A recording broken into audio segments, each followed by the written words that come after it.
Hello friends, good morning. मैं नीतीश कुमार वर्मा, आपका प्यारा सा चैनल डायनामिक कैरियर इंक में आपका स्वागत करता हूं। जैसा कि आप लोग बोर्ड पे देख रहे होंगे कि टेंस आपका लिखा हुआ है और इस लेक्चर में आप लोगों को फ्यूचर परफेक्ट टेंस बताएंगे, है ना। तो आइए समझते हैं बिना टाइम को पास किए हुए। तो जैसा कि लिखा हुआ है, future tense, future perfect tense, any action which will be completed in future. यानी कि कोई काम जो होता है ना कि फ्यूचर में ही आपका पूरा हो जाता है।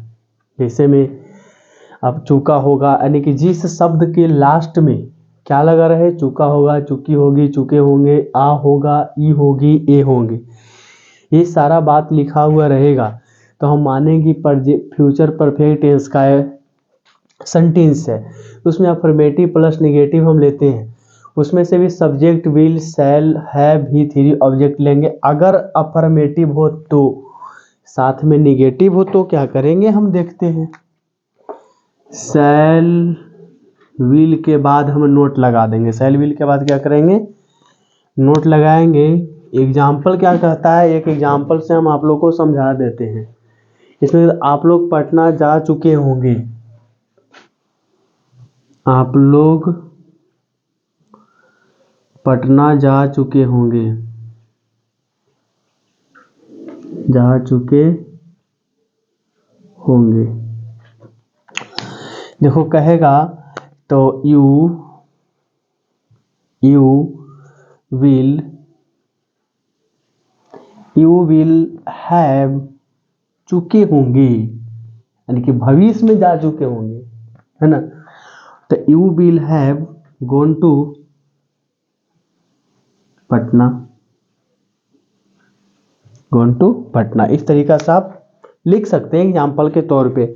आगे हम समझते हैं, वह क्रिकेट नहीं खेला होगा, वह क्रिकेट नहीं खेला होगा, नहीं खेला होगा। तो जैसा कि समझते हैं कि ही विल नॉट है तो नोट देंगे, नोट हैव प्लेड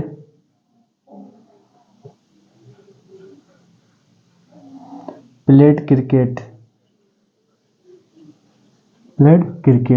इस तरीका से आप लिख सकते हैं। नेक्स्ट हमारा कहता है इंट्रोगेटिव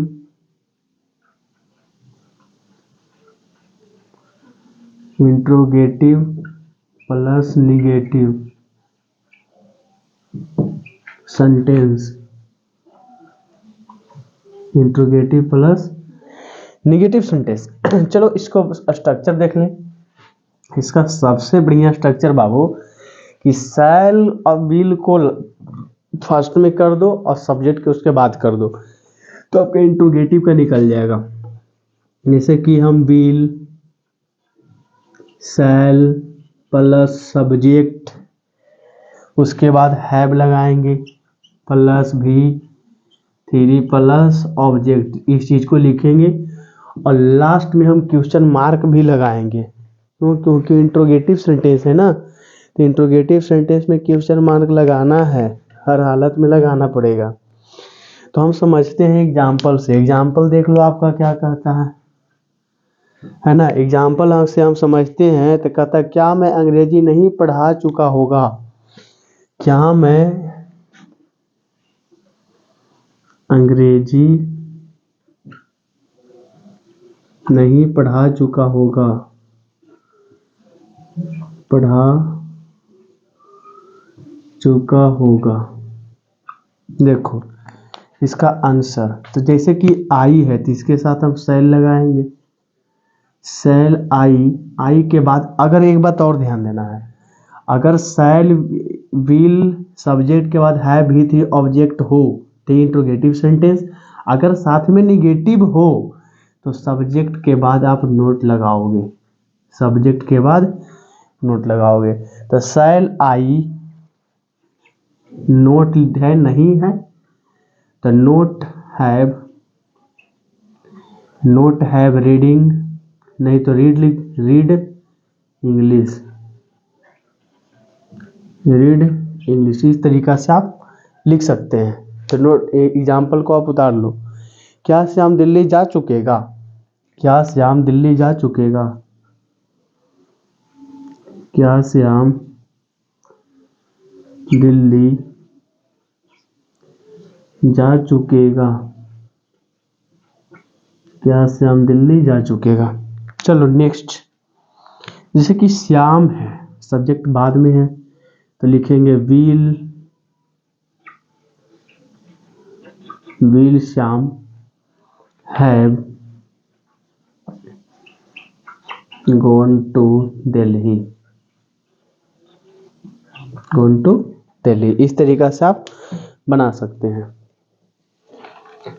सबसे मस्ट है बाबू ये फार्मूला, अगर निगेटिव है तो सब्जेक्ट के बाद निगेटिव पड़ेगा, निगेटिव इंट्रोगेटिव है तो केवल ए वाला पार्ट लिख दो, निकल जाएगा। दोनों तरीका से आपको एग्जांपल देके बता दिया गया है, इंट्रोगेट और निगेटिव दोनों का, तो आप बना लो। अब आता है interrogative plus negative plus WH word. चलो WH वर्ड समझते हैं क्या कहता है। Interrogative plus negative plus WH word, जिसको इंट्रोगेटिव प्लस निगेटिव समझ में आ गया, ये वाला पार्ट बता रहे, ये वाला पार्ट अगर समझ में आया है तो उसको मानो कि आपका interrogative plus negative plus WH word भी समझ में आएगा।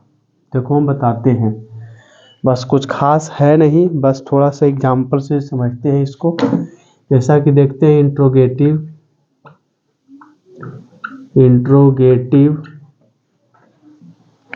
क्या कहें, interrogative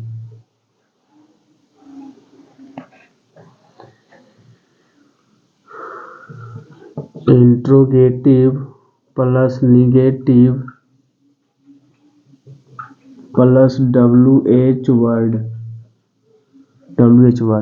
interrogative negative plus WH word. तो WH वर्ड के स्ट्रक्चर जो दिया गया है यहाँ से आप समझो, जैसा कि आप ये सारा चीज रहेगा, जो इंट्रोगेटिव प्लस निगेटिव में वो सारा रहेगा, बस फर्स्ट में WH लगा देना है।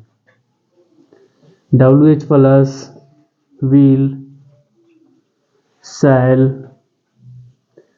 प्लस सब्जेक्ट प्लस है प्लस V3 प्लस ऑब्जेक्ट, इस तरीका से आप लिख सकते हैं। यानी कि हैव लगाना जरूरी है क्योंकि आपका होगा, यानी कि भविष्य के बात कर रहा है और परफेक्ट भी है। चलो अगर मान लेते हैं कि WH विल शैल सब्जेक्ट है V3 दिया गया है, चलो इतना ठीक है। तो ये इंट्रोगेटिव प्लस WH वर्ड है। अगर साथ में निगेटिव हो, क्या हो, अगर साथ में आपका निगेटिव हो तो सब्जेक्ट के बाद क्या करेंगे, नोट लगा देंगे, सब्जेक्ट के बाद नोट लगाएंगे। चलो हम एग्जाम्पल से समझते हैं। स्ट्रक्चर तो आपका समझ में आ गया होगा। वे लोग क्यों आपको पीट चुका होगा, वे लोग क्यों आपको पीट चुका होगा, क्वेश्चन मार्क देना ही है, क्योंकि इंट्रोगेटिव जितना भी रहे, जिस प्रकार का रहे, इंट्रोगेटिव साइन ऐसा होता है। देखो ये सब्जेक्ट के बाद दिया गया है क्या क्यों कैसे, इसमें सब्जेक्ट के पहले दिया गया है क्या क्यों कैसे। अगर पहले रहेगा तो इलियरी वर्ब, अगर बाद में रहेगा तो WH वर्ड लगा देना है। अब देख लो क्या क्यों है, तो सबसे पहले तो वाई, उसके बाद विल। अब एक ध्यान देना है, सब्जेक्ट के अनुसार आप एक्सिलरी वर्ब लगाओगे, अगर सब्जेक्ट जैसा रहेगा उसके अनुसार आप एक्सिलरी वर्ब देंगे। तो विल दे हैव, नोट नहीं है तो नहीं देंगे, नहीं है तो नहीं देंगे। तो हैव पीट चुका होगा, वे लोग क्यों पीट चुका होगा, वे लोग क्यों पीट चुका होगा, ये भी बना सकते हैं। तो बीट, वे लोग क्यों एक सेकेंड कुछ और जोड़ लो, वे लोग क्यों आपको पीट चुका होगा,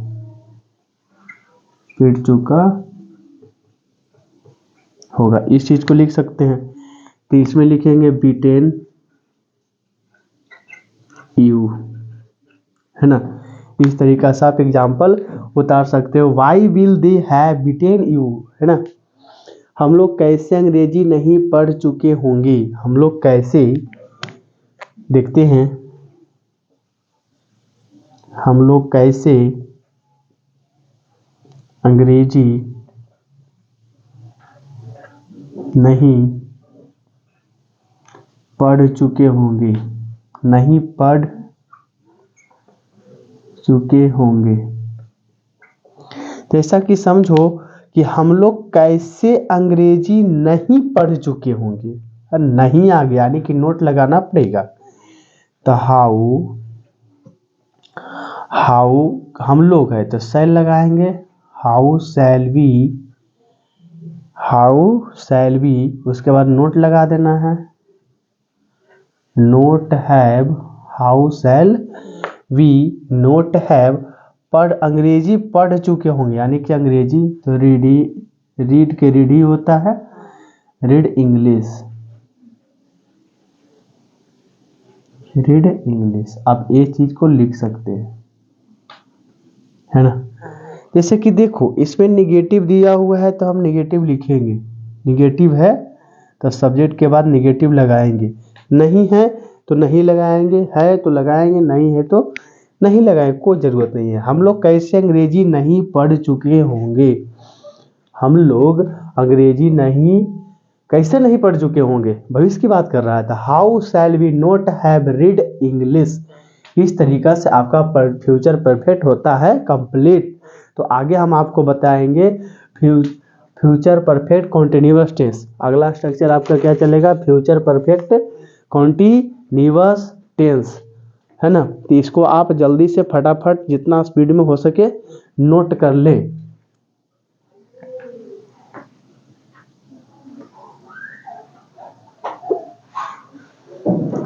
चलो आप लोग क्या इसको नोट कर लिए होंगे और एक एक करके जितना भी आपका टेंस बता रहे हैं सबका नोट्स बना के बढ़िया से पढ़ना है। तो नेक्स्ट लेक्चर में हम लोग देखते हैं फ्यूचर परफेक्ट कॉन्टिन्यूअस टेंस।